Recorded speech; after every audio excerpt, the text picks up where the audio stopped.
Hello everyone, welcome back to my channel, and today's topic will be overthinking. The way I will describe overthinking is it's stressful, it's annoying, it's time consuming, and it's just a waste of energy, if I'm being very honest. Do you know overthinking activates the same part of your brain as physical pain? Your brain doesn't know the difference between real or fake scenarios. Since we overthink, it triggers the same pathways as actually getting physical pain, as if you actually got hurt, but in reality, you're just overthinking stuff, what you did last week or what you did 2 years ago. Your brain doesn't know what is real and what is not, so it will assume it's real and your brain tricks itself. For example, last night, after I did gym, after I did footy training, after I played basketball, I was exhausted, so after I ate, had a shower, ate, as soon as I hit my head on the pillow, I started overthinking, oh, what if I wasn't good enough, or what if I didn't try hard enough? And then all my fatigue was gone. I was overthinking like there was no tomorrow, and my brain just kept me up all night.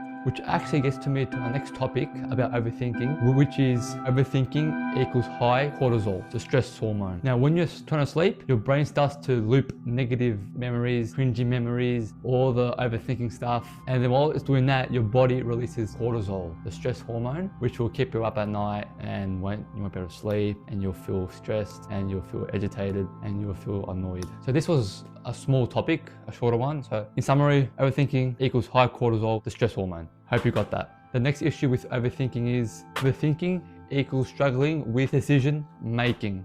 Now, what do I mean by that? So your prefrontal cortex gets overwhelmed. So your prefrontal cortex is what makes you think and choose what choice you want to do. If that gets overwhelmed, then you'll struggle with making decisions like, oh, should I go to the gym? Or nah, then that means something might happen. And you're stuck in a predicament, which why overthinking will affect your decision making. Now, this last one, to me, is one of the worst reasons why overthinking is the worst and not good for you. And that is overthinking fake scenarios tricks your brain to believe it actually happened. Like I said, your brain is retarded. So when you imagine fake scenarios, your brain actually believes it happened and it's real. So your body starts to produce the stress hormone, cortisol, and whatever scenario it is, whether it's angry or sad, if it's angry, you actually feel angry, like you feel angry at someone that did nothing to you and it was all in your head.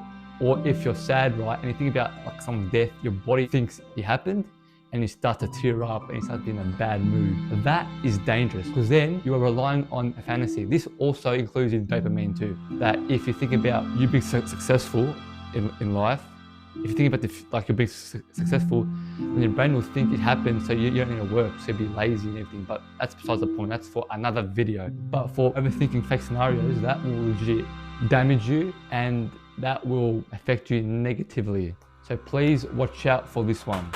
So in conclusion, overthinking ruins your life. And just remember, if you're struggling with overthinking, just sit in a quiet room and think about what your thoughts are and really dive deep down. Because really, in reality, 95% of your overthinking never comes true. So please sit in a quiet room or talk to someone that you want.